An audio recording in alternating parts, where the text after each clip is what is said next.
Hi, I'm Isabel. I once asked my mom for $200, just 200. She didn't even blink when she said, "Sell your body, not my money." That wasn't the worst part. The worst part was, I expected it. Because by then, I'd already learned. In my family, love came with receipts, and mine had expired.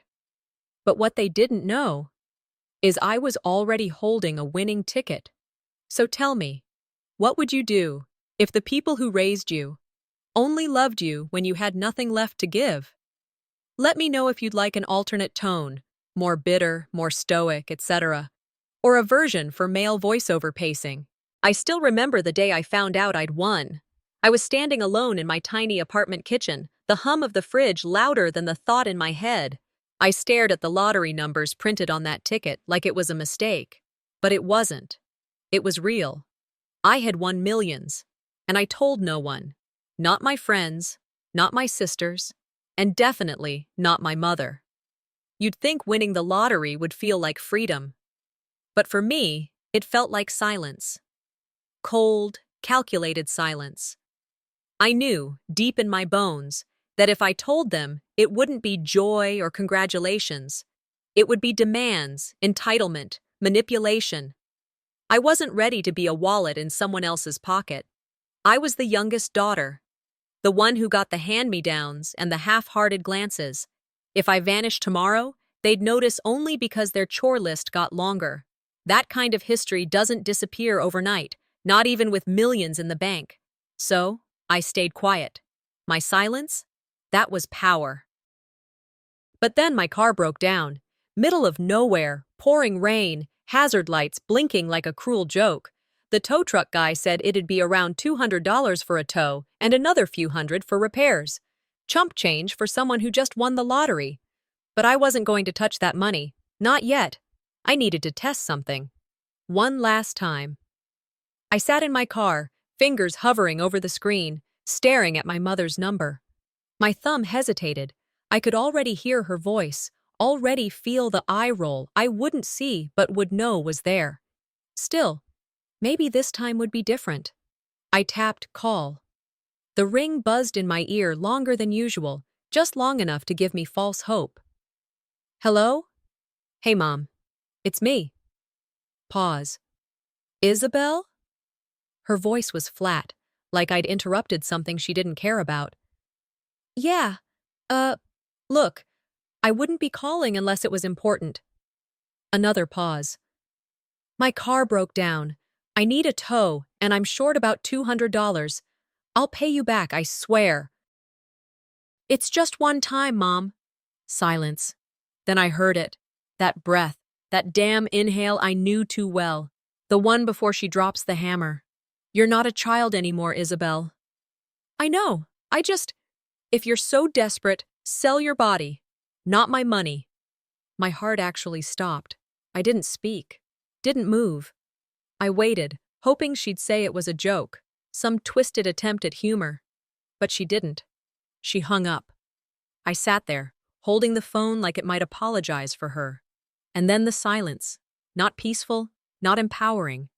This silence was loud, crashing, humiliating, and so familiar. Because it wasn't the first time. There was the time I asked for help filling out my college applications. She said, "Figure it out. You're smart, right?" Another time, after I broke up with someone who had drained me emotionally, I showed up at her door crying. She looked at me, sighed, and said, "People get dumped every day. You'll live." I used to think maybe I was just asking at the wrong time, but the truth is, I was never the right person to ask. I was always last, never praised, never picked. My sisters could sneeze and get applauded. I brought home honor roll certificates and got told, "Don't get cocky." Now her words rang in my ears again, "Sell your body." It wasn't about money. It never was. It was about value. And to her, I had none. I pulled the car off the road. Just far enough not to get hit, not far enough to stop trembling. It wasn't from the cold. I stared out through the cracked windshield, raindrops racing each other down the glass. My hands clenched the steering wheel, white-knuckled. I had spent years holding it all in. The dinners I cooked, the messes I cleaned, The birthday cards I remembered. The apologies I never got. I kept my mouth shut through it all. And for what? To be told I was disposable. I wasn't crying. I wasn't even sad. I was angry. And for the first time in my life, I didn't push it down. I let it rise, let it fill me. She thought I was weak. No, she had no idea. I pulled out my phone, opened the Notes app, and started typing. Not a message, not a rant, just thoughts. Clear, unfiltered. I wrote, "She thinks I'm nothing. Let's see what nothing can do." But I wasn't going to post it. I wasn't going to scream or burn bridges. I was going to document everything. Not for revenge, for clarity. Because if I was going to cut ties, I wanted to remember why. I wanted it in black and white. Later that night, I drove home slowly. The car groaned with every turn. My mind was louder, racing, planning. She didn't know I had millions sitting in the bank. She thought I was desperate. That was going to change. I parked the car, turned off the ignition, and sat in the quiet. Then I went inside, walked straight to my old desk, opened the drawer, and pulled out an old spiral notebook. The edges were frayed, the cover faded. I flipped to a blank page and wrote one word across the top: accountability. I woke up before the sun. The room was quiet, still.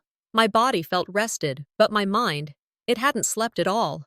I stared at the ceiling, tracing every crack like they might answer the question that had settled heavy in my chest. My mother's voice from the night before kept echoing. That cold, sharp tone, slicing through me like it always had. Sell your body.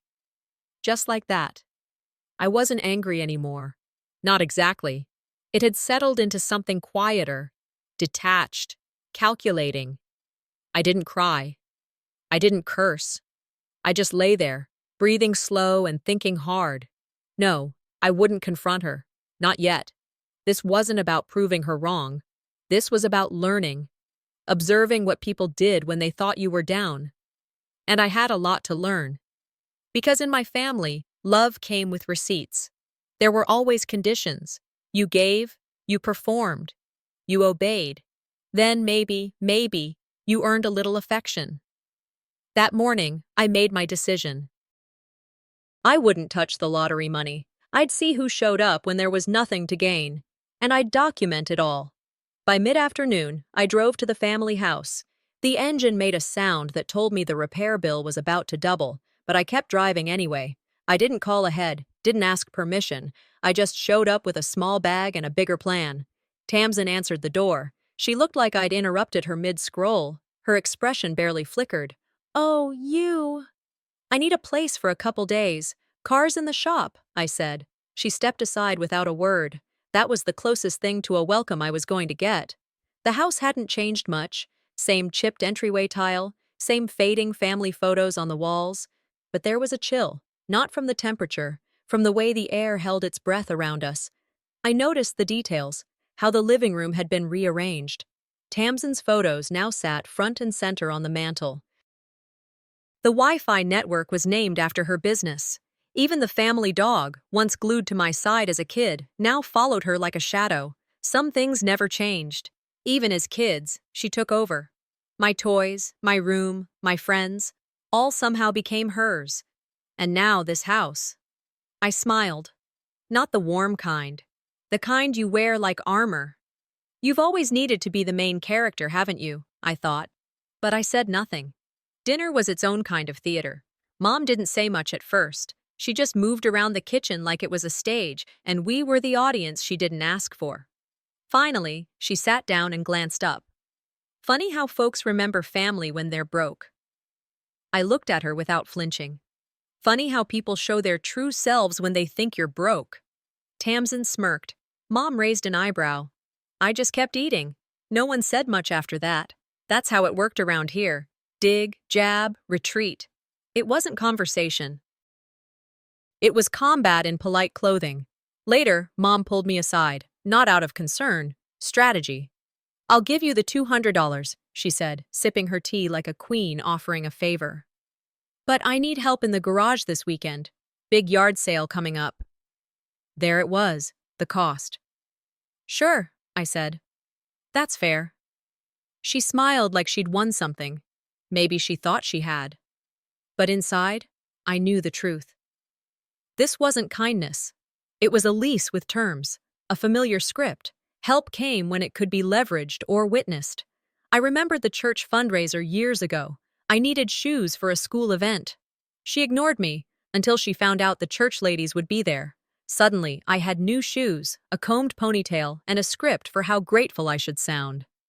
I finished dinner with a quiet, "I appreciate the offer" lie of the year. But sometimes you lie for the bigger truth. After the dishes were cleared, I stepped outside. Needed air. Across the street, Mrs. Raleigh was watering her front garden. She saw me, waved. That wave held more warmth than the entire dinner combined. "Come on over, child," she called. I crossed, letting the night air peel away the noise of the house. She handed me a glass of sweet tea without asking. We sat on her porch. Quiet, easy. "You all right, sugar?" she asked. I almost said yes, almost said everything was fine. But instead I said, "I'm here for a bit, just trying to figure things out." She nodded slowly. "That family of yours, you've always been the odd one out." "Thanks," I said, with a bitter chuckle. "No, I mean it in a good way. You see things they don't always have." I looked at her, heart caught in my throat. For a second, I wanted to tell her about the lottery, about everything, but I didn't. She squeezed my hand gently. "Sometimes the best revenge is showing them you never needed them in the first place." That line, it stayed with me. The next morning, I started on the garage. Dusty boxes, old furniture, forgotten junk. It was all there, layered in years and neglect. Near the back, I found an old metal box, scratched, rusted. My name etched across the top in messy, childish letters. I opened it. Inside were things I hadn't seen in over a decade. Letters I'd written, applications I'd asked Mom to mail, college stuff, jobs, dreams, all unopened. One envelope caught my eye. A check, half torn, addressed to me, from Grandma. Dated the year she passed. I never saw it. I stood there, holding that box like it held a grenade. And maybe it did. Because in that moment, I understood. They always knew I was worth more. They just chose to pretend I wasn't. The late afternoon sun streamed through the dusty windows of the garage. I was still in the same clothes from this morning, sweat-streaked, sleeves rolled. The weight of that rusted box still sat in my chest, even though I'd already locked it in the trunk of my car. But Corliss had asked me to keep sorting, and for now, I'd play along. I crouched beside a stack of plastic bins. One caught my eye, written in fading Sharpie. Isobel, high school. Beneath it, in her unmistakable jagged scrawl, "To burn." My fingers hesitated at the lid. I pulled it open anyway. Inside were years of my life, yearbooks, half-torn essays, awards I didn't even remember earning, and at the bottom, a fat envelope stuffed with unopened mail. I sat down right there on the cold concrete, flipping through them one by one. Thick manila envelopes from colleges, 3, 4, 5, acceptance letters, scholarships. I couldn't breathe. Every one of them had my name on it, dated from the year I applied. Letters I'd waited on, letters she told me never came. She told me I wasn't good enough, that the world had no place for people like me. And I believed her. Each envelope in my hand whispered a truth that shattered the story I'd been fed. The failure wasn't mine. It was hers. Or maybe it belonged to the whole damn family. I sat still for a long while, staring at the garage wall. Turns out, all those times I thought I just didn't try hard enough. I was never even given the chance. Deeper in the box, between old homework folders and a cracked photo frame, I found something softer. A bundle of envelopes tied with faded ribbon. Letters. Handwritten. The top one was from Grandma. Blue ink. Neat script. "Happy birthday, Izzy. I'm proud of the woman you're becoming. Don't let them rewrite who you are." I read it twice, hands trembling. I recognized the postmark. It was the same week I dropped out of community college, the same week Corliss told me I'd never make it because I was too soft. There were birthday cards with checks tucked inside, dated from years I had nothing but ramen noodles and overdue rent. One letter was from an old friend I hadn't heard from in ages. She wrote about how she admired my strength, how she missed me, how she hoped I hadn't given up on myself. I folded each one carefully, placing them in a zippered pocket of my bag. None of them had ever reached me. None. It wasn't just the words that cut. It was the realization of what had been stolen. Not money, not even time. Hope, confidence, belief in myself. Over dinner, I sat at the table with Corliss and Tamsin. Same cold meatloaf, same tight smiles. I waited for the moment. "It's wild," I said casually, cutting my food, thinking about how different things might have been. College. A different city. Corliss barely looked up. "Some people just aren't made for college," Tamsin snorted. "Especially folks who run at the first sign of hard work." I chewed slowly, swallowed. They believed that story so deeply, they never questioned it. But I did. Because the truth wasn't that I failed. It's that they needed me to. If I had made it, if I'd built something for myself without them, it would have exposed how little they'd ever done for me. That wasn't bitterness. It was clarity. Later that night, I found Mom in the laundry room, folding towels like she was performing for an invisible audience. I walked in and placed a letter on the dryer, postmarked 2004, still sealed. "You ever think I needed this back then?" She didn't even look at the envelope. "You're being dramatic." "Am I?" "You've always been sensitive, Isobel. You overreact to everything." I kept my tone flat. "You chose to let me drown when you had the lifeboat." She blinked. "Just once." But that was enough. I turned and walked out. Not in a storm, not in rage, just done. I didn't sleep in the house that night. I sat in my car out front, engine off, journal open in my lap. I wrote, "They didn't break me. They just paused me." And it was the truest thing I'd written in years. I thought back to every time I'd believed I was lazy, unmotivated, broken, all because someone else needed me to stay small so they could feel tall. No more. I didn't need their apologies. I didn't need their acceptance. I just needed freedom. From the lies, from the narrative, from the weight of who they said I was. At midnight, I lit a small fire in a rusted metal bowl beside the driveway. I watched as one of the letters curled and blackened, Mom's handwriting visible in the flames. "You're a disappointment." I let it go. I was halfway through packing up when Tamsin stepped out, holding an envelope. "This was in Mom's closet," she said, her voice low. "I didn't know she kept it. You might want to read it." I took it from her without a word. And in that moment, I thought, when you hide one truth, it always finds a way to crawl back. Dinner looked normal. Roast chicken, mashed potatoes, green beans in a chipped white bowl. Corliss even used the cloth napkins tonight, the ones she only brought out when guests came over. But we had no guests, just the four of us, me, Tamsin, Corliss, and a silence that clung to the walls like smoke. I sat down slowly, nodded politely. Corliss smiled, setting a plate in front of me. "Your favorite," she said like it meant something. I nodded, but I didn't touch the food right away. Tamsin launched into a story about her church group organizing a charity drive. "They asked me to lead it, of course," she said, her voice light but edged. "Guess I've always been good at pulling things together." Corliss chuckled and nodded like Tamsin had just quoted scripture. I just kept chewing. The wall behind her had the same photos it always did. Family reunions, Tamsin's graduation, her wedding, her kids. Not a single one with me past age 12. I used to tell myself I just didn't like being photographed. But the truth was simpler. They'd erased me, picture by picture. After dinner, Corliss cleared the table, then sat across from me. She leaned forward, voice soft. "If you help with the garage sale this weekend, I'll give you $200 for your car." She said it like she was doing me a favor. I took a breath, let it out slowly. "Sure." No thanks, no smile, just that. Because I wasn't thanking her for bait on a hook. She leaned back like she'd won something, and maybe she thought she had. But in that moment, I understood something. There is no gift in this house that isn't a leash. The next day, the sun came in harsh and heavy. I met Nia in the backyard, right near the azalea bushes we used to dig around in as kids. She was holding an old photo in her hand, worn at the edges. "Remember this?" she asked. handing it to me. It was us, probably 8 or 9. I was holding a seed packet labeled Hope, dirt on my knees, a grin I barely recognize now. I smiled at the picture, then looked up.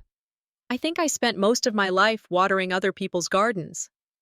Nia didn't argue, she just said, "You've been invisible, but you've still bloomed." That one sentence landed harder than any insult ever had. Because she saw me, the me underneath all this. Later, as the sky began to darken, I walked back inside. Tamsin stood near the kitchen, sipping tea like a queen holding court. "Mom always said she couldn't imagine doing half as much as me," she said lightly, like she wasn't throwing a knife. Corliss nodded again, not even blinking. I said nothing. When I mentioned, gently, that I wished we talked more openly about the past, Tamsin laughed. "You're so sensitive, always have been." Corliss added, "And dramatic. That's why you left, remember?" But something in me didn't shrink this time. I watched their words come and go like radio static. A predictable noise. They weren't talking to me. They were talking to the story they'd built about me, and I'd stopped living in that version. That night, I sat in my childhood room. Nothing in it was mine anymore, except the letters in my bag. I pulled out the one that said, "Don't let them rewrite who you are." I read it again and again. Then I whispered into the dim room, "I won't." It wasn't a declaration of war. It was a promise to myself. I opened my journal, wrote just one sentence. No more conditional love. From now on, self-worth is my contract. Saturday came fast. The neighborhood was alive with folding tables and rusted lamps. Corliss handed me a pile of items to price. I nodded, started setting things out. Nia arrived a little after 10. She helped me unpack a box of mismatched kitchenware. It was like nothing had changed, but everything had. Corliss waved over a neighbor, one of the longtime busybodies. "This is my daughter," she said with her plastic smile. "She's always helpful around here." I stepped forward, smiled back, then I handed the woman a small folder. "You know," I said, calm, "I never asked for their applause, but maybe it's time someone else knows the truth." The neighbor opened the folder. Inside were copies of letters, cards, notes, all with my name on them. All from years they thought I'd forgotten. Corliss froze. Tamsin shifted uncomfortably beside her. The neighbor's eyes widened as she looked down. She didn't know I had copies from so many years, copies she thought she destroyed. I woke up quiet on Sunday morning. My throat felt raw, not from shouting, but from keeping quiet too long. The air in the house was thick with things unsaid. Conversations begun and never finished. I fixed myself a bowl of oatmeal, sitting at the kitchen table, watching my mother pretend nothing happened. Corliss moved through the house with that calm I'd learned to distrust. Tamsin hovered nearby, eyes flicking to me, but never meeting mine. I overheard their voices behind the living room door. Corliss said to someone I couldn't see, "She's just emotional, she'll get over it." They weren't hiding. I just wasn't worthy enough to be included. I realized then that they didn't want reconciliation. They wanted control back. I reached for coffee I didn't want. I sipped slowly, tasted bitterness stronger than my thoughts. Later, Tamsin cornered me by the edge of the porch, slipping a folded scrap of paper into my hand. "Read this when you're ready," she whispered. I left without a word, driving to the diner down the block. The place smelled like stale coffee and greasy plates, comfortable.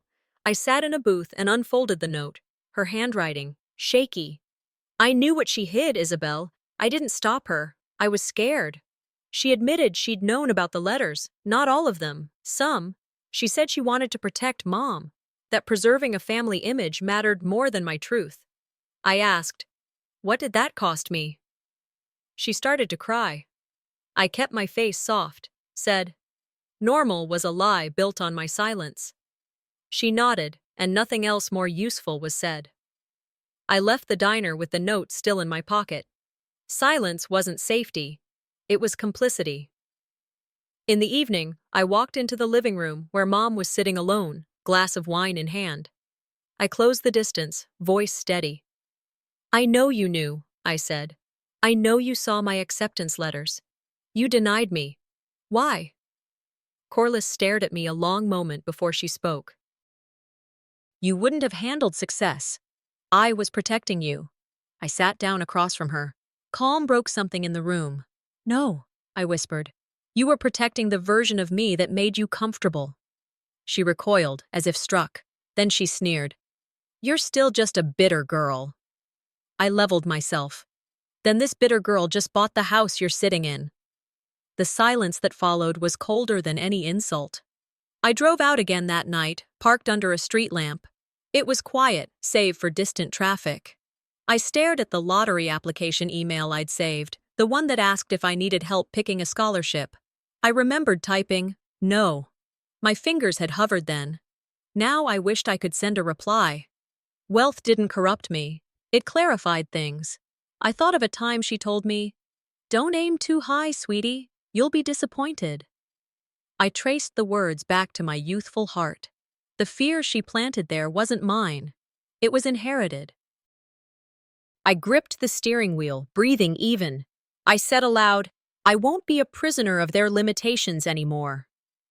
Back at the house, I gathered some boxes, my things, not hers. I moved through rooms slowly, intentionally. I paused at the door as Tamsin appeared behind me. We're still sisters, right? She said. I faced her and smiled, but gentle. We were never equals. That was the problem. Mom appeared with a check, $200, a mockery of assistance. I took it, looked at it for a moment, then tore it neatly in half. I left the halves on the kitchen counter. I walked out, not running, just going. Next time you need help, don't call me. I'll tell you to sell your pride. I moved into a small apartment downtown 2 nights ago. The rent checks are mine now, the keys in my hand without a voice telling me they own a part of my life. No more group chats about family dinners I didn't want to attend. No more pretending to smile when I felt erased. I spend late afternoons sorting through old journals and letters, pages stained with tears I didn't know I cried. I open a spreadsheet on my laptop. Line by line, I log every financial control Corliss exerted. College applications she said never came. Job expenses she covered, always at a cost. The rows glow with too many zeros. But this is clarity, not regret. Every night I write in a worn notebook. You can survive a war, but first you have to name the battle. It's not poetic, just true. This evening, Tamsin shows up without warning. No apology, just standing at my door. Her eyes scan the apartment.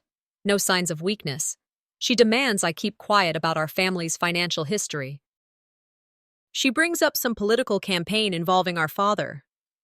You'd hurt Dad's chances, she says, voice steady. Her words thread through my chest like cold steel. She leans in close, awful calm. You always make it all about your pain. I let her talk. I let her misunderstand. Then I pull my phone from my bag and hit record, carefully. This is not about comfort zones, she says. Then quietly, I didn't steal your lottery ticket, Merid. I just didn't tell you Mom took it from your mailbox. My heart lurches. Betrayal dressed as confession. When she realizes the recorder is on, she freezes. I stand tall, holding what matters. She didn't deny it. The implication crashes through me. I was robbed, in every sense of the word. After she leaves, I replay the audio file. My hands don't shake. I upload it to a private drive. The truth lives now in bits and bytes, untouchable. I call my lawyer. Explain what was said. She listens, doesn't judge. Says we can move forward, legally. Mail theft isn't small in the right hands. My diploma hangs crooked on the wall across from me, once crumpled and shoved in a drawer by Corliss, now framed here in my safe space. I stand before it and whisper, they never celebrated me, so I'll do it myself. For the first time, I say it out loud. I was robbed. I won. And they robbed me. The next morning, rumors buzz through town about my disappearance during the sale. Some say I ran away. Others say I'm ashamed. Meanwhile, Corliss spins stories. Too busy, too emotional, too unstable. She visits the church, greets neighbors, dons the worried mother mask. Tamsin floods inboxes with emails painting me as erratic. One hits my phone. "You don't deserve this," from a cousin I barely know. I feel the sting of that sentiment, but also its irrelevance. Late at night, I gather everything: bills, receipts, letters, audio files, put them into a box labeled Truth Files. Mouth dry, I whisper to the quiet apartment. They're not scared of the truth. They're scared I finally know it. Before sleep, I reach into my coat pocket and check my voicemail. Unknown caller. I press play. "You think you're safe because you're quiet. Stay that way." A menacing calm disguised as advice. I don't dial back. I only say, "We need to talk in the morning." If they wanted a war, they should have taught me how to lose. I woke with a faint light bleeding through the curtains. It wasn't peaceful, it was resolute. I sat up and reached for my journal, pages still warm from last night's reckoning. Today was going to be different. I grabbed my coffee, black and bitter, and walked past the community board where my name vanished, never properly credited, for a scholarship our school gave years ago. My steps felt steady. The missing name was a scar. But scars heal or remind you you survived. Then the letter came. A thin envelope with familiar handwriting. It was from my old school counselor, the one who believed in me when silence was all I had. Inside was a note. "I saw your article draft. Proud of you." Taped to it, a photo, me at the top of the class, young, hopeful, scribbled out in the yearbook clipping. I pressed my fingertips to that photo and tasted clarity. This pain wasn't one moment, it was a pattern. I spent the afternoon behind a keyboard, uploading my story to a regional blog. I stayed anonymous, but I attached my recorded audio and a timeline of evidence. The post went up with the headline, "What happens when you win but your family decides you shouldn't?" I didn't share it, I watched. Shares multiplied quietly among women's justice groups, activists, people who understood mourning buried in polite smiles. A comment appeared under the post, in bold. "You were never meant to outshine us." I knew that voice. It wasn't hidden truths anymore. Someone inside was admitting. I wasn't alone. I went to the library, printed article pages, copies of every letter, email, voicemail. I labeled a folder, Truth File. My hands trembled. I used a legal service to draft a complaint. Emotional abuse, theft. I talked to my lawyer. She said that exposure can force truth. This wasn't reckless. This was strategy. I stopped by a thrift store on the way home. Bought a second-hand graduation cap, old but whole. I set it above my desk. It felt good to look at, like I owned more than I ever admitted. My phone pinged. "Tamsin. We need to talk before this explodes." I agreed to a call with a mediator. On the line, Tamsin's voice cracked. She appealed to my sense of loyalty. Dad's health, our reputation. She walked me through guilt, but I didn't flinch. I laid out facts, timeline, letters, stolen scholarship. Then she snapped. "You think people will care you didn't get $200? I replied, "It was never about the money. It was about what it proved, that I was never family enough to believe in." Only then did I feel vindicated, not vindictive. Later, I got a voicemail from a journalist wanting to go on record. I thanked them, declined for now. Instead, I opened my journal and wrote its working title, "The Silence You Taught Me." I signed up to volunteer at a women's shelter. While shelving books, a woman asked, "Do you ever stop being scared of them?" I turned to her and whispered, "No." But I stopped letting that stop me. At night, an envelope lay taped to my front door. Inside, a cease and desist from our family attorney. They demanded I retract the article and drop everything. Inside was also a hasty note from Corliss. "You've made your point. Come home. Before it's too late." I stared at it in the mirror. I touched the envelope. I whispered, "I already am home, wherever I believe myself." Then I tore it and slipped the fragments into my truth file. That felt like closing a door, not a revenge, but a reclamation. This isn't revenge, it's recovery. I started Friday morning in silence. My apartment felt different, lighter somehow. I sat at the small desk with the cease and desist letter in front of me, the words inside a threat and a confession. My lawyer called before noon and reassured me. They're bluffing. You have truth, proof, and the law. Most people only get one. I nodded, not because she was there, but because it was true. I opened my truth file, updated it with fresh documents, emails, letters, the audio clip, and prepared a secure press package. I practiced speaking into the mirror, steady and incisive, reminding myself, if I back down now, I give them the ending they want. That thought made my jaw set. I breathed, then rehearsed my words out loud. By midday, I was heading to the local news station, the one anchor I respected. I walked in without makeup, unpolished, but clear. The camera rolled, and I said, it wasn't just $200. It was every moment I was told I didn't matter. It fell quiet in the room.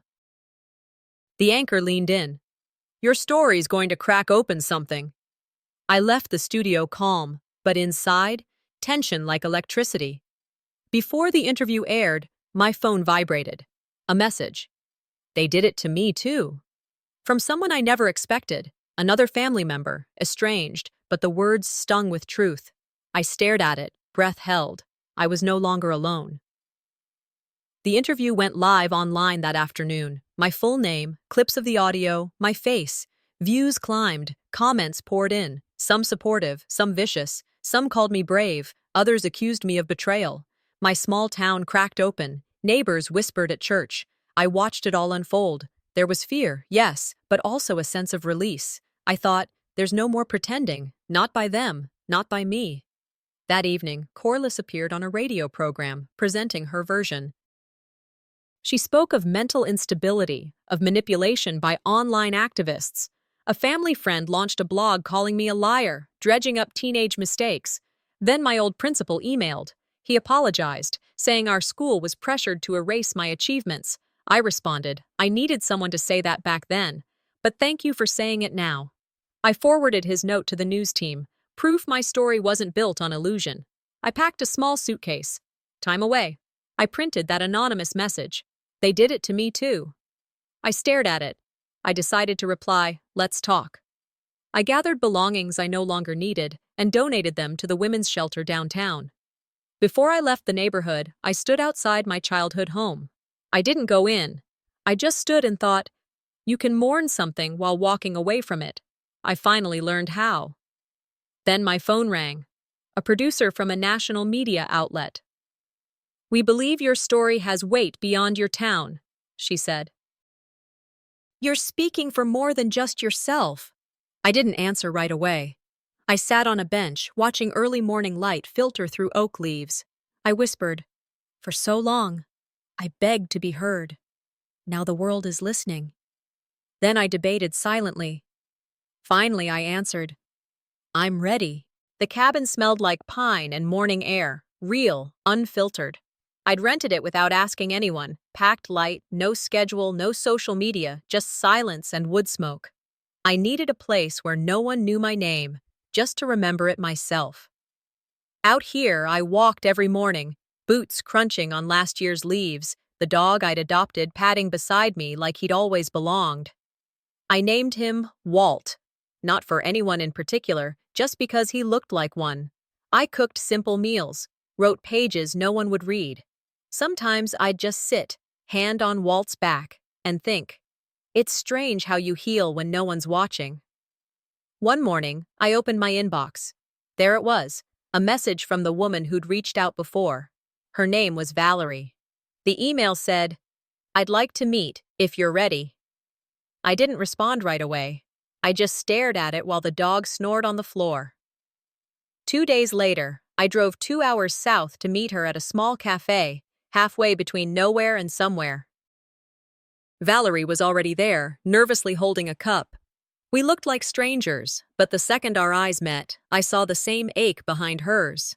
She told me she'd been cut off at 19, married someone outside the church, and the family turned its back like she never existed. She'd been following my story quietly, afraid to speak, but the interview lit something in her. We both know what being erased feels like, she said. We traded stories like war veterans, nodding, pausing. Her truths filled gaps I'd carried for years. Then she handed me something, a letter. It's from Aunt Ruth, she said. She left it for you. Never sent it. I found it cleaning out her boxes last year. The envelope was yellowed. Inside, my aunt's handwriting, soft and unsure. She wrote, I saw you in court. I hid in the back. I should have spoken, but I was a coward. You had courage at 17. I didn't find until 47. The words hit like rain after drought. She'd known. She hadn't agreed. Someone had seen what they did. I didn't cry because I was broken. I cried because it meant I wasn't crazy. I tucked the letter into my notebook. A keepsake, a witness. Healing, I realized, doesn't mean everyone changes, just that you don't need them to. Weeks later, a university professor emailed. She taught narrative ethics and trauma studies. She'd seen the interview. Would I speak to her class? I hesitated, then said yes. The lecture was small. Wooden desks. A few older women in the back, arms folded, eyes locked on mine. I spoke plainly. Telling your story isn't revenge, it's rescue. You save the girl you were by speaking up for the woman you are. Afterward, a student approached me, teary-eyed. You helped me name what I've been through. I nodded, squeezed her hand. That night, I wrote in my journal, I used to think silence was safety, but silence just means they keep the pen. Spring came. I went back to town briefly for a fundraiser hosted by a former teacher, retired now, kind man. The room was filled with old faces. Some greeted me, some avoided eye contact. That was fine. Corliss wasn't there, but someone handed me an envelope from her. Inside was an old photo of the two of us as kids, taped with a sticky note, for what it's worth. No name, no explanation. I didn't tear it up, but I didn't respond either. Some gestures are better left unopened. This one, I'll keep closed. I left early, peacefully. Closure doesn't need an audience. Back at the cabin, I filmed a short message for the foundation that had helped fund my legal case. Just a thank you. I ended with, sometimes you don't need to win the war, you just need to leave the battlefield. I shut the camera off, took Walt out. The soil was soft. I planted a few seeds, something new, something that might grow. I thought I was buried. Turns out I was just being planted. Later that week, a new envelope arrived. No name, Louisiana return address. I held it in both hands. Looked into the camera I'd forgotten to turn off. Not every chapter is closed after all.